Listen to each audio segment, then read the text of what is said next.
Alright guys, welcome back to the channel. It's Matty here. Now, typically we talk about the metagame on, the Pocket Mats channel. We talk about tournament results, what the best decks are, which decks are winning the most, and which decks you should be playing to rank up quickly in ranked mode, and all of that type of stuff. But today we're doing something a little bit different, kind of the opposite. Today, we're going to take a look at all of the best sort of rogue decks, things that are kind of anti-meta or just not meta, that actually did really well in this past weekend of competition. I liked making these videos whenever, we're in the midst of a new expansion and a new metagame. Inevitably, some decks just don't see really enough play because they aren't really considered to be top decks, but sometimes in these large tournaments, they actually do quite well, and it's fun to talk about them. So in today's video, that's what we're going to do. Again, there were two big tournaments this weekend, almost 2,000 people competed, and I think a lot of opportunity for these sort of rogue decks to actually do pretty well. So we've got a handful of them in today's video that we're going to take a look at. Again, these aren't necessarily decks that I would recommend if you're trying to grind in Master Ball rank or rank up really quickly, but if you wanted to play something that was a little bit different, a little bit fun, but also fairly good, I think this is going to be a great video to showcase decks like that. So the first deck that we have to take a look at here is going to be an Incineroar and Toucannon deck, which went 5-3 at the Ursa Days Pocket Weekly this weekend. And let's pull this deck up and take a look at it. So Incineroar, of course, is a very meta card, one of the best Fire-type Pokemon in the game right now. But instead of pairing it with Charizard or maybe Turtonator, we're actually pairing it with Toucannon. Now, Toucannon is a card that we can kind of pair with almost anything in the format. It's actually quite decent with Rare Candy and all of these Rare Candy decks. It is a colorless Stage 2 non-EX Pokemon with 140 HP, and it can attack for only, if we zoom in a little bit, for 70 damage for only 1 energy, we can do Drill Peck. And that's fairly relevant. Toucannon can basically 1-hit KO Oricorios, but also just do really decent damage to really any Pokemon in the game on your second turn if you do get that Rare Candy combination out. So it's a really, really strong leadoff option. And again, against a lot of the Oricorio decks, but maybe even these Tapu Lele decks, we're able to do significant damage against Pokemon for only 1 energy, meaning that, we're not super worried about Tapu Lele dealing a ton of energy to us because it's only 1 energy cost, and it functions a little bit similarly actually to the small Beedrill that sees playing the Beedrill deck. It's basically the exact same card, I think even maybe with more HP. I don't exactly remember how much HP Beedrill has, but it's colorless, so you can kind of play it in really any deck. We're playing Lilies, we're playing Sabrina, Cyrus, Pokeball, Professor's Research, and Rare Candy. So not a lot of room for a lot of extra supportive trainer cards in the deck, but realistically, Toucannon is a card that I've seen, play a little bit here or there. It's a very sort of rogue kind of niche pick option, but it's really not a bad card whatsoever. 70 HP, or 70 damage rather, means that we can 3-hit KO basically everything in the game, which is again pretty relevant considering that we can attack on our first turn. And that's, I think, a big upside when you pair Toucannon with Incineroar. If we do get a Rare Candy combination out there, whether it's for Toucannon or Incineroar, we can actually attack with both of our Stage 2 Pokemon going first, and that is actually quite relevant because they all have 1 energy in their attack cost. Again, a deck list that, plays still the Fire-type Pokemon, but should have a much better matchup against Oricorio, as well as Tapu Lele, and also, a very decent attacking option against maybe even the Meowscarada decks, which we should do fairly well against anyway. But yeah, I wanted to showcase a deck playing Toucannon, and again, this player went 5-3 at a recent large 900-player tournament, which is, somewhat impressive. We can take a look at the matches. Again, it's probably going to be some interesting matchups here, as we see we beat Oricorio, we beat Meowscarada, we beat Greninja and Giratina. We lost to Giratina and Greninja, and then we beat Oricorio, and then we lost a couple of games to Arceus and Crobat, but doing really well against these Giratina and Greninja decks, which is kind of cool, and certainly an interesting sort of, spot for a deck like this in the metagame. Shout out to Incineroar, shout out to Toucannon. I just wanted to showcase Toucannon specifically for a while now, because I do think it's actually a really decent card, especially in this Rare Candy format. So here it is. Here's a fairly decent deck that actually did pretty well playing Toucannon. Really, really interesting. Next up, we're going to take a look at sort of a niche sort of rogue option for Decidueye EX, which again is a card in the metagame, but this is sort of a different way to play it. This player here went 5-3 as well at the Ursa Days tournament, and they were playing Decidueye EX and Spiritomb, a really, really fun combination that I think I've heard some people talk about in the comment section. Now, Spiritomb does have good synergy with Decidueye. It is a dark basic Pokemon, 80 HP, but it has this Swirling Disaster attack for 1 colorless energy, so we can play grass energies in this deck. We can basically deal 10 damage to all of our opponent's Pokemon, and then set up for some KOs either on the bench or on my active Pokemon with Decidueye. And it's actually really cool. So The ability to spread the damage with Spiritomb sets up our ability to then, go into Decidueye and do 100 damage to really any Pokemon on our opponent's board. Now, the only downside to this particular deck is that Spiritomb is not going to last very long with only 80 HP. You're probably going to get KO'd after your sort of second or third turn most of the time. And there's also a lot of healing in the format, so there's no guarantee that that spread damage that you will be doing with Spiritomb will stay. And oftentimes your opponent's going to heal up, and then you're no longer going to be able to pierce the pain with Decidueye and take a KO on your opponent's bench. However, it is a fairly interesting combination. The other upside here is that we can attack going second on our first turn, whether we're playing or leading off with Rowlet or Spiritomb, right? So we have that option of basically hopefully going into Decidueye really, really early. The only awkward part about this deck is that, if we're leading off with Spiritomb and we attack, and let's just say we're going first, which means we can't actually attack until our second turn, and we are leading off with Spiritomb, we can't actually get the 2 energies on Decidueye until turn 4 because we missed out on that attachment on our first turn, which is again a little bit too slow, especially against a lot of the ramp decks in the format. And I think that's sort of where Decidueye kind of comes a little bit more underwhelming, I guess, in the current format. Grass decks in general are actually quite good. I think they're very well positioned. We've seen Decidueye see play with Meowscarada, and it's a very, very good deck. But I think for the most part with Decidueye, what it's supposed to do is you're supposed to lead with Rowlet and then get that attack off and then Rare Candy into Decidueye and then get your Pierce the Pain attack off on the next turn. So unfortunately, if you go first and you're not leading with Rowlet, then this Decidueye just doesn't really come into play until turn 4. And by then your opponent is probably already set up. And I think that's sort of the, significant problem, I would say, with a lot of the grass-type Pokemon in the game is that they don't like going second, or going first, rather. And a lot of times you do go first. And again, if you're leading with Spiritomb going first, then it's just sort of a pretty slow setup. But either way, we're playing Rocky Helmet and Poison Barb. We can attach that to the Spiritomb and deal a little bit of extra damage over time to whatever Pokemon might be KOing Spiritomb. And then again, hopefully setting up with Decidueye. Now, the prizing math here doesn't work super well. It would be really cool if we had a Pokemon like Spiritomb that was an EX Pokemon, because then we would at least have something with some more HP, some more staying power, and our opponent would have to take 2 KOs anyway. So Spiritomb being a basic non-EX Pokemon with a low amount of HP means that our opponent really only has to go through Spiritomb and then a Decidueye, and that doesn't feel too great because the combined HP here is only about 250, which is just not great.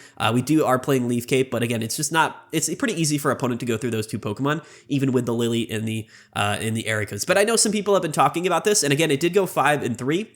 At the recent tournament. It did beat some fighting decks, beat Arceus Crobat, beat Rampardos. It actually beat Charizard and Incineroar, this player did, until going 50-50 against Giratina Darkrai, and then lost to Oricorio and lost to Garchomp and Rampardos. That is probably another good thing to mention, is that Spiritomb isn't going to do enough damage to KO Oricorio, so if they do get those 2 Oricorios on the bench and they KO your Spiritomb, we really don't have any answers for Oricorio, and I think that's probably a big downside as well to playing this particular Decidueye archetype, whereas if you're playing Meowscarada with it, at least Meowscarada can kind of stand up to Oricorio pretty handedly and probably win you that matchup. So it's a really fun deck. It's a really fun strategy, but I think it does have a little bit of, it has some holes in it, which I think is a little bit unfortunate because I think Spiritomb is a really, really fun card, and I would love to see it see more play as time goes on, maybe in a different deck list, but again, the synergy is here between Decidueye and Spiritomb, and I know some people have been talking about this particular strategy, so I wanted to showcase it here. 5-3 in a 900-player tournament is fairly impressive, so here you go. All right, next up, we have, wait a minute, what is this? So, hold on, guys. Hold on now. Wait a minute, this is not a deck list. What is this?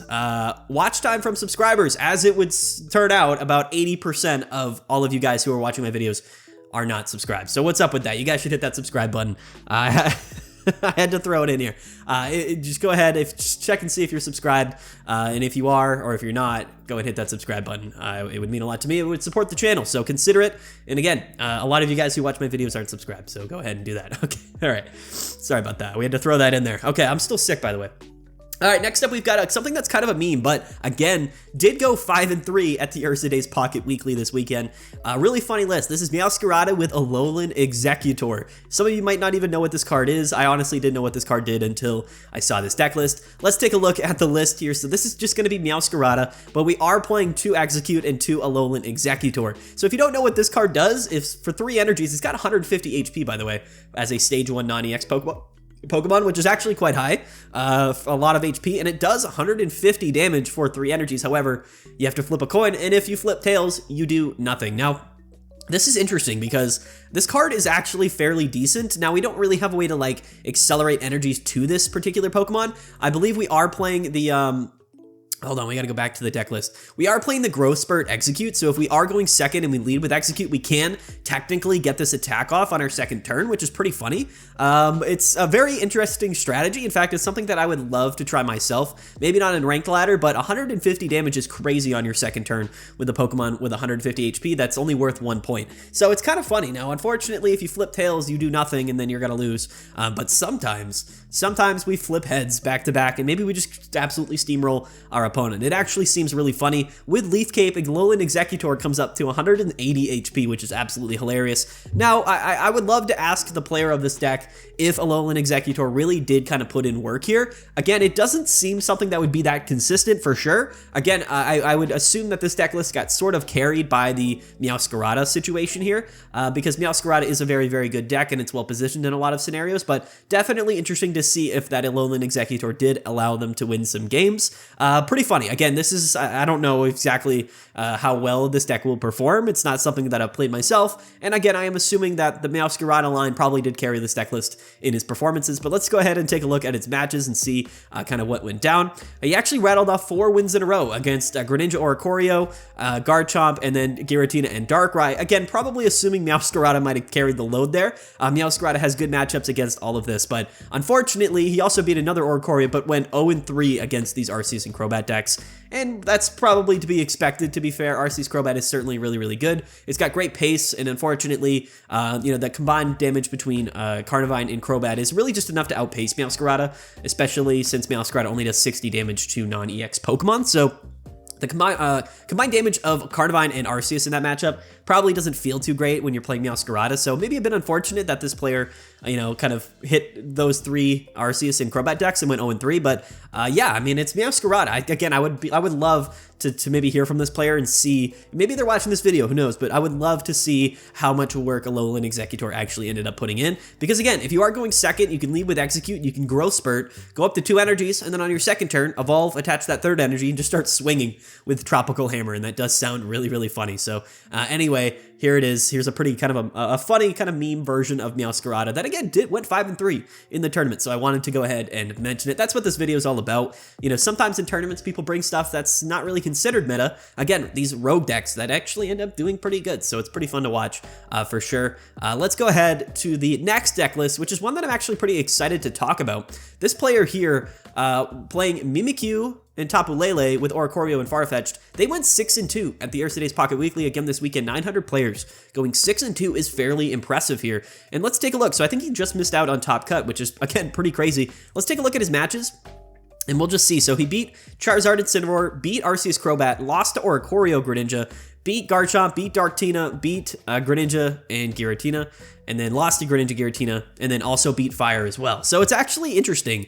And this is a really curious deck list. And again, we've seen Tapu Lele be really, really relevant in those Giratina Greninja decks. So let's take a look sort of at this aggro kind of Mimikyu Acerola deck with Tapu Lele, Oricorio, Farfetch'd, all kind of packaged into one. Now this is going to be the Psychic type Oricorio. So for 1 energy, we can Revenge KO for 80 damage. That is actually quite relevant. That's a lot of HP for only 1 energy. Farfetch'd, a decent leadoff option. We can do 40 damage on our first turn. Pretty decent. But Mimikyu is really a Pokemon that I was really fascinated by, especially since ever since we saw the Acerola card announced before the set was released. And Acerola is really cool. So you choose one of your Palossand or Mimikyu that has any damage onto it, and then you move 40 of its damage to your opponent's active Pokemon. Now, what does this mean? So basically, we have a supporter card that allows us to deal 40 damage, but, Mimikyu doesn't have that much HP, right? So, how are we going to get a lot of HP on that Mimikyu? Well, to be fair, if we open up the deck list, Mimikyu has Shadow Hit for 2 energies. It does 60 damage.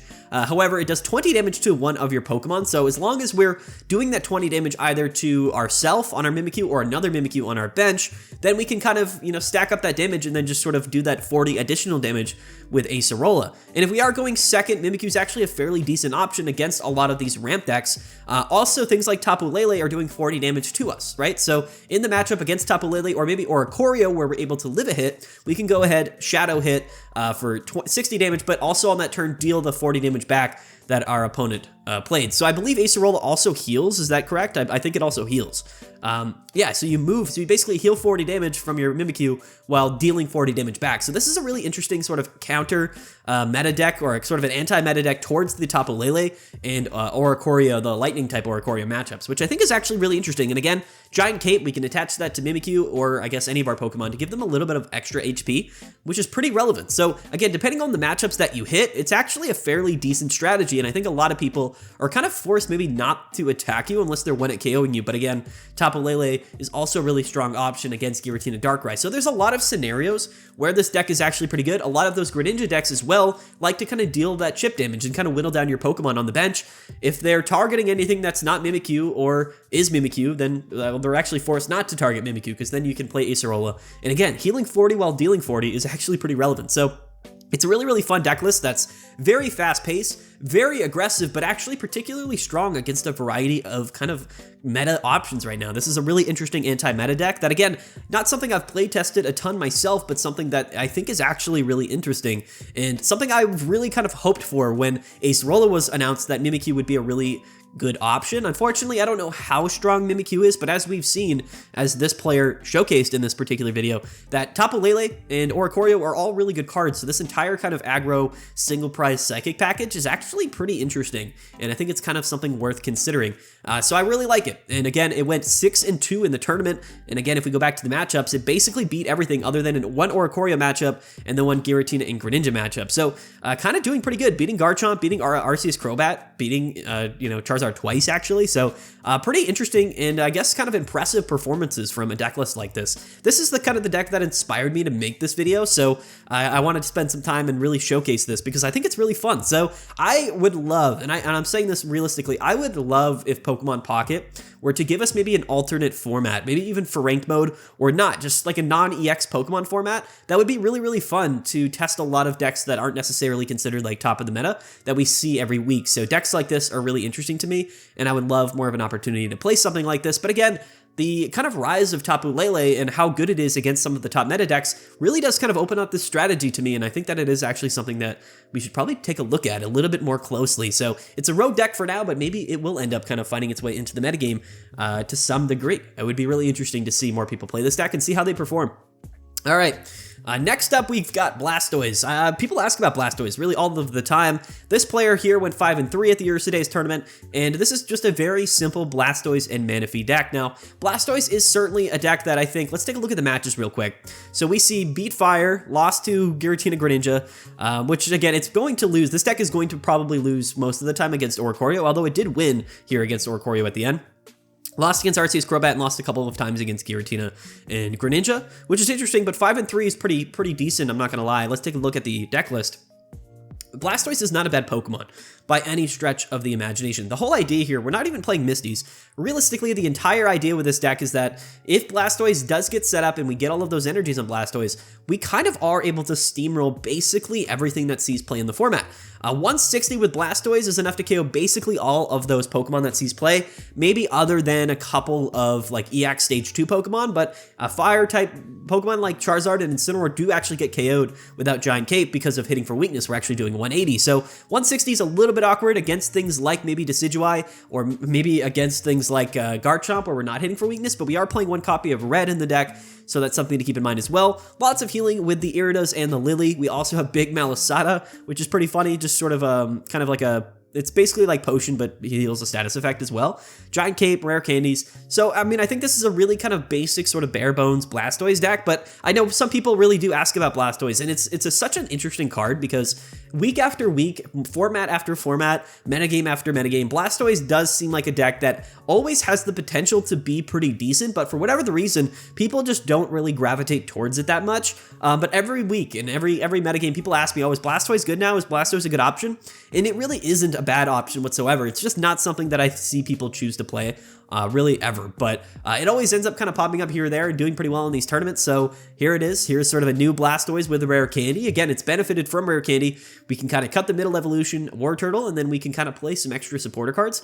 Well, I guess not really, because rare candy just kind of makes up for War Turtle, but realistically, it gives us, I guess, the potential to, I guess, get Blastoise out a little bit more quickly, which again is not that bad considering that Blastoise does do 40 for 2 energies. So that second energy attack, or that 2 energy attack, can be somewhat relevant, especially if we're going second on our second turn. We can evolve into Blastoise, just go up to a bunch of HP, and then just maybe start chipping down our opponent with that 40 damage attack, and then leading into Hydro Bazooka. So it's an interesting Pokemon, and I actually think Blastoise is fairly decent in the metagame. I just don't know, like, it's hard for me to really categorize it as something that maybe you should play, but for the people that love Blastoise and have been asking about it, you know, here's a Blastoise list that again went 5-3 at a recent 900 player tournament. So fairly respectable, and fire decks are still fairly common as well. So maybe Blastoise does sort of have some potential. I think right now most people are playing Crabominable as it kind of pertains to like a pure water type deck, and I think Crabominable might be better in most scenarios, but again, you know, rare candy's out, so let's maybe try to play some Blastoise, you know, who knows. All right, next up we've got a very interesting electric type deck, which again went also 5-3 at the Ursa Days tournament this weekend, and this is going to be a Luxray Manectric deck, which is really interesting, and I believe this deck is all about doing kind of sniping bench damage. I kind of forget what Manectric does, we'll take a look, but this player lost 3 games straight and then proceeded to win 5 straight, which is kind of funny. So lost to Solgaleo Snorlax, lost to Greninja Oricorio, lost to Greninja Giratina, and then beat Gallade, beat Alolan Raichu, beat Toucannon Incineroar, beat Rampardos Lucario, and then beat Giratina Darkrai. So beat off a lot of really strong decks in the metagame and a nice 5-game win streak. So started off a little bit rocky, but this deck list absolutely performed towards the end of the tournament, which is pretty funny. And let's go ahead and take a look at the deck list. And yeah, so Luxray is a really strong Pokemon. Volkner is the supporter card that is sort of linked to Luxray. It allows us to generate some energies from our discard pile and attach them directly to Luxray, which unfortunately discards all of its energies after it attacks. But if you do have Volkner in your hand, it allows you to attack turn after turn with Luxray. As a stage 2 Pokemon, we only have 130 HP, which is not a lot, but we do have free retreat, and we have the ability to do 100 damage or 120 damage to any one of our opponent's Pokemon. So it's kind of like Decidueye, but it doesn't, you know, your opponent doesn't have to have any damage on their Pokemon. We can basically just snipe a bench Greninja and 1-hit KO it, which is really cool. So Luxray is a strong Pokemon, and like I said, Volkner allows us to accelerate 2 electric energies from our discard pile directly to our Luxray, which is pretty strong. And then the other pairing that we have with it is 2 electric and Manectric. And this is a really interesting Pokemon. So Flash does 40 damage, and during your opponent's next turn, if the Pokemon tries to use an attack, your opponent flips a coin. If tails, that attack doesn't happen. So realistically, I think this Pokemon is, I guess, just here to stall. It's kind of the lead-off option if we do lead with it. For 1 energy on our second turn, we can go ahead and evolve because it's a stage 1 Pokemon, which again is really decent. We like to see 1 energy attack costs on stage 1 Pokemon. That way, on our second turn going first or second, we can attack with Manectric. But the whole idea here is that hopefully we do some chip damage, and then hopefully we force our opponent to basically not be able to KO us for a couple of turns, so that we can then set up our Luxray and then kind of start sweeping from there. Again, the unfortunate part about Luxray is that we don't have a lot of HP. I would love to see this thing with like 150 HP, but unfortunately it only has 130. So it is a little bit easy to get revenge KO'd, but hopefully we're able to basically KO all of our opponent's threats before they can KO us by stalling with Manectric and then having that flexibility really to KO any Pokemon for 120 in the active spot or on the bench. And again, that's enough to KO really any of your benched Oricorios or your opponent's benched Oricorios, I should say, or their benched Greninjas, anything like that, which is definitely really cool. Giant Cape does bring us to 150, but again, it's still a little bit rough. It's not as much HP as we would want for sure. Only 1 rare candy in the deck, but I think that makes sense because realistically, Electric is the Pokemon and Manectric are the Pokemon we want to lead off with, so we don't need Luxray out really early. Now, also, you got to also keep in mind that even if we only get 2 energies or 1 energy on Luxray, and then Manectric goes down, we can still Volkner to bring up at least 1 energy from our discard pile that was maybe discarded after Manectric got KO'd. So I like this kind of combination. And again, I think that Luxray is similar to Blastoise in the sense that it's a really strong Pokemon that sees play every now and then. It technically has gotten buffed by rare candy, so I really like it. I just feel like for whatever the reason, Luxray just doesn't see as much play, maybe because it's not that good, but it was seeing some play with Oricorio later on, or earlier on in the format, and now I think a lot of people have sort of decided to play Magnezone and other ways to play Oricorio, but realistically, I think Luxray is a totally fine Pokemon, and I think it's honestly quite good. So shout out to Luxray, and Manectric is a very interesting interesting combination here. But again, 5-3, 5 wins in a row against a lot of decent meta decks in this weekend's tournament, which is pretty interesting and definitely impressive, honestly. Okay, next up we've got a Charizard deck that actually went 8-4. So this is a deck list that is playing Charizard EX, kind of the standard kind of Charmander Charizard EX lineup, the one with Stoke from the new Shining Revelry format. But instead of pairing it with like Incineroar or Turtonator, we're actually just pairing it with Alolan, or not Alolan Ninetails, but just the normal Ninetails, I believe, from Genetic Apex. And yeah, it's a really interesting deck. So let's go ahead and take a look at the matches here. It did make it into top 64 into day 2, and we actually had a really nice performance in the first day, right? So we've got 3 wins in a row here against Grass, Fire, and Incineroar, Charizard Incineroar, and then Arceus Crobat. Lost to Oricorio, beat Oricorio, lost to Giratina Darkrai, beat a couple of Solgaleo decks, which probably does make sense, probably a little bit of a lucky matchups there. Lost to Giratina Darkrai, but beat Garchomp Rampardos. We actually beat Giratina Darkrai in top 64, and then in top 32, we lost to Lycanroc and Rampardos. So a pretty decent run for this Charizard deck, and let's take a look here at the deck list. So this is really funny. Someone from the Discord has been sort of mentioning this to me, and they've been kind of talking about how Ninetales is actually a really good partner for Charizard, and I think there's actually a lot of reasons why that is the case. Ninetales for 2 energies on a stage 1 Pokemon does do 90 damage, so it acts very similarly to Turtonator. In fact, basically, it does kind of the exact same thing, except unfortunately, or fortunately, we don't have to kind of rely on drawing Kiawe. So instead of being a basic Pokemon that does 90 for 3, we're a stage 1 Pokemon that does 90 for 2 energies, and that's somewhat decent. And yes, we are discarding an energy after we attack with Ninetales, but it really doesn't matter, because when we go into Charizard, we can kind of just go in and then Stoke, and then, you know, we're kind of set up, right? So Charizard doesn't really need any energies, or it doesn't need any energies to get set up, because it kind of comes into the active spot. Stokes gets set up, and then it can just sort of attack from there, and it's likely going to live an attack anyway with 180 HP. So it's actually kind of functions very similar to like a Turtonator and Charizard deck, which we've seen is actually something that's in the metagame and is doing pretty well over the last week or so. And I know like Jody went on a crazy win streak. He's been kind of dominating Master Ball rank with Turtonator and Charizard. So it's certainly a decent deck list. It's something that I actually want to try myself. I'm a big fan of Turtonator, but again, for the people that maybe don't have 2 copies of Turtonator or 2 copies of Kiawe, I'm sure they probably have some of these Vulpix and Ninetale cards from Genetic Apex. And again, we're also just only playing 1 copy of either of them, so it's not a big change to the deck, and it does open up a little bit more room to play things, you know, like a red card, like a couple copies of Lele, 2 Giant Cape, a Pokecom red. Not a ton of Pokemon in this deck, only 6 Pokemon, which again allows us to play 14 trainer cards, which is pretty cool. And I actually really, like I said, I think that Ninetales functions very similarly to Turtonator. It's got less HP than Turtonator, even though it's a stage 1 and not a basic Pokemon, which is crazy. But again, we don't have to play Kiawe, so it's kind of another flavor of those Turtonator decks. But again, I just think that Stoke Charizard is enough to win you enough matchups anyway. And then, of course, Ninetales is able to KO those things like Oricorio that are kind of something that these fire decks really kind of struggle against. So, again, very similar to Turtonator Charizard, but something a little bit different. And again, it did do quite well at the tournament. Like I said, it went 8-4, and it did end up making it into day 2 and also getting a win in the first round at day 2, which is certainly interesting. So, shout out to the Discord and shout out to the people that have been talking about Charizard, because it is, or Ninetales with Charizard, because it is certainly something that can win really against anything in the format, which I find to be really cool.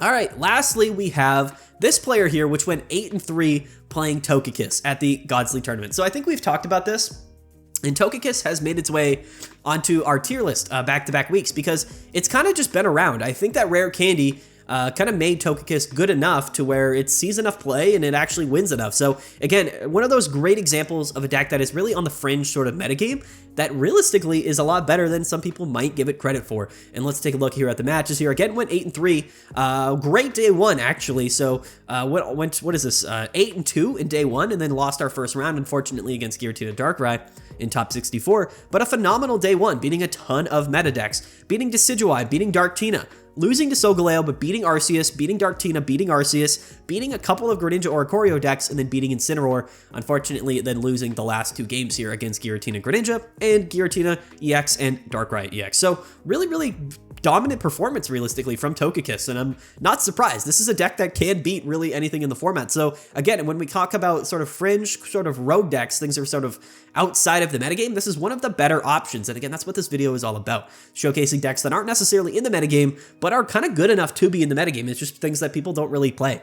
Let's take a look at the deck list quickly before we end the video. And the cool thing about this is that it's kind of just straight Togekiss. We are playing one Togetic and then one Oricorio, but hopefully the idea with this deck is that we kind of just go Togekiss, and then maybe finish off a KO with Oricorio. But Togekiss does 60 damage, if you don't know, but on your next turn, it does 120. So if you are able to survive an attack, and we're not weak to Dark, which is relevant, we are weak to Metal. Solgaleo's kind of fallen out of the metagame though, which is definitely relevant. 140 HP, however, with Giant Cape, we go up to 160. But yeah, for 2 energies, we do 60 damage, and then we do 120 on the next time we attack. That's enough to KO any of these EX Stage 2 Pokemon. But not to mention that we're also playing Cynthia, which is the supporter card that works with Togekiss and Garchomp, and whenever it sort of acts as Red or Giovanni, it's the same type of card, but specifically only to Garchomp and Togekiss. But after you use the supporter, your Togekiss will do 50 more damage. 50 more damage is actually quite a bit if you consider the fact that we're doing 120 the second time we attack with Togekiss. Now, unfortunately, if we go first, again, it feels a little bit bad because not only do we have to get the Rare Candy Stage 2 combo out, but realistically, we have to wait until turn 3 to attack with Togekiss. Now, we can evolve on our second turn into Togetic and do 40 damage with 80 HP, so it's not terrible. So at least that middle evolution does give us a bit of a buffer if we are going first, but going second on our second turn, going into Togekiss is actually quite dangerous. We can also heal with Lele. We can utilize Lele to heal 60 HP from this thing. It's a really decent card, and I think, again, it's a Pokemon that I think is just a little bit underrated in the format. Some people talk about it, and again, it's one of those decks where people ask me about it every week. What about Togekiss? How would you rank it? I think we've kept this particular Pokemon and this archetype in like the C tier for back-to-back weeks, but being in the C tier as a deck like this compared to all of the other top decks in the format is actually quite interesting. So this is one of the few decks that we're talking about today that has actually officially made our tier list in back-to-back weeks, but I wanted to showcase the deck and talk a little bit more about it, and I guess sort of showcase an example of somebody doing really good, again, at about an 800 player tournament here this weekend in the Godsley Celestial Guardians $1,000 tournament. 8-3. That's a really good record for a deck that, again, practically nobody is playing. And I think that Rare Candy has done a lot for the metagame in that sense, where it's made a lot of these Stage 2 Pokemon that aren't really looked at as meta, at least giving them the option to be really, really strong. Rare Candy is an item card, so again, technically speaking, we can go ahead, turn 2, going second, go into Togekiss, attack for 60, but actually 110 if we play Cynthia on that same turn. So it is sort of a 3-4 card combination, but if you get it off, realistically, we can go 110 damage into 120, and that is absolutely insane. Potentially go 110 into 170, which is crazy, or 160. Or no, yeah, 170, which is crazy. I mean, the damage potential for this Pokemon is kind of through the roof, which I think is really, really funny. Giant Cape 160, that's enough to live attack from basically everything in the format, which is pretty relevant as well. So keep that in mind. Shout out to Togekiss. It's sort of the last deck that I wanted to talk about. Actually, it's not the last deck. We got one more deck to talk about, but it's sort of another one that I really wanted to mention because we've talked about it for the last few weeks now. And here's an example of it doing really well in tournament. Okay. Lastly, we're going kind of back to like a meme. This is sort of a meme, but again, this is a real deck that realistically somebody played and did fairly well in a tournament. And in the Godsley tournament, this player here from Indonesia was playing Rayquaza and Dialga EX and went 6-4. So let's take a look at the matches here. We beat Giratina and Greninja. He lost to a Solgaleo in Giratina deck, which is interesting. And this is in fact something I'll actually kind of want to take a look at because I actually thought this exact same thing. So this is Snorlax with Solgaleo, but also playing Giratina. I honestly, like, we were joking about it in the Discord that Giratina can be thrown into most decks and probably make most things better. Solgaleo was one of those things that I actually mentioned. I was like, you know what? I bet if we just played Giratina with Solgaleo, like with Metal Energies, it would probably be totally fine. It would probably be even better than some of the other Solgaleo decks that see play. But anyway, Rayquaza and Dialga. So these are the matchups. Beat Giratina Greninja, lost to Solgaleo and Snorlax, as we saw. Beat Oricorio Greninja, beat Rampardos Lucario, lost to Darktina. Beat Giratina with Mimikyu, another weird matchup. lost to Oricorio, lost to Giratina Darkrai, beat Dragonite, and then beat Magnezone. So it did end up losing to most of the meta decks, but beat a lot of the stuff that wasn't necessarily meta. So again, got probably a little bit lucky with the matchups, but 6-4, guys. It was a winning deck list in a large tournament. Let's take a look at the list here. And this is an interesting one. So we're basically kind of reliant on this Dialga leadoff, 2 Metallic Turbo, and then set up some further attacking Pokemon like Rayquaza and like Arceus. But the cool thing about Rayquaza and Arceus in this format, and we even are playing sort of a baby Arceus, which is kind of funny, but the upside to playing Pokemon like this in this format is that we now have access to Lima. And Lima's a really interesting supporter card, which again, kind of acts as like a scoop up net, allowing us to basically pick up and put all of our, what am I trying to say? Scoop up and pick up and just take our colorless Pokemon in the active spot that has any damage onto it. I don't know why that was so hard for me to say. And all cards attached to it, well, you discard those cards, but then you put it back in your hand, is basically what I'm trying to say. So Lima's a really, really cool Pokemon, or not Pokemon, supporter card. We're kind of going off the rails here. We're talking for too long. I don't even know, I can't speak anymore. Lima allows us to scoop up our colorless Pokemon with any damage onto them and put them back into our hand. And this effectively acts as sort of like the Mew EX Budding Expeditioner combo back in the day. However, Arceus and Rayquaza have more HP than Mew. So they actually kind of act as sort of these damage tanks where realistically, if we are leading with Arceus or we are leading off with Rayquaza, as long as we can get that Dialga on our bench and start attaching to it, we can just play that Lima, scoop up that Pokemon, fully heal it, put it back into our hand, and then go into Dialga. It also acts as basically a free switch out if we're picking up a Pokemon in the active spot, and then we can go into Dialga, rebench that Pokemon, and then start setting it up with Metallic Turbo. So there are some synergies here with this tech list. Man, I can't believe I just I had such a brain fart there. I couldn't speak for a couple minutes. Might have had a little bit of a stroke, I'm not gonna lie.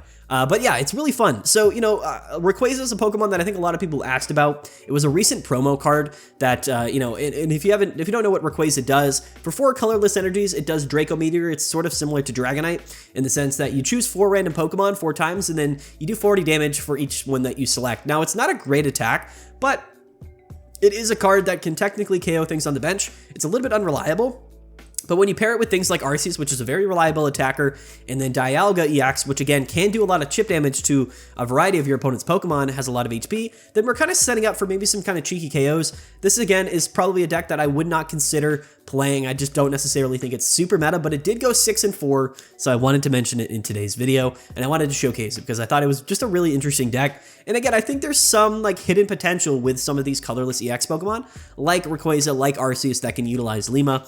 Similar to sort of some niche strategies back in Mythical Island when we had Mew EX and Budding Expeditioner that were common in the metagame. So very interesting for sure. Maybe even Mew EX could be fun in this deck as well, but either way, very interesting for sure. And I think that Arceus is pretty decent in the format. We even see Lima in some of the Crobat Arceus decks. I don't know about all of that, but I do actually think that Arceus and Lima is a pretty good combination that we've seen pretty common. Rayquaza is something I'm not super confident in, but again, good synergy with Dialga. If Dialga lives long enough, we can set up that Rayquaza or our Arceus and kind of just maybe take some KOs that way. So really, really fun deck. An interesting deck for sure. Something that went 6-4, which I'm actually still a little bit surprised about, but I wanted to showcase it as well. So we finished the video on a bit of a meme deck, but some of the decks in this video I truly believe are actually quite relevant. And decks that, again, for whatever the reason, maybe there's just decks that are similar, that are kind of function in a similar capacity, but are maybe just a little bit better or more consistent, that more people play. So that happens from time to time, and I think that there's definitely potential for a lot of really good decks to be in this format that people just aren't really playing. So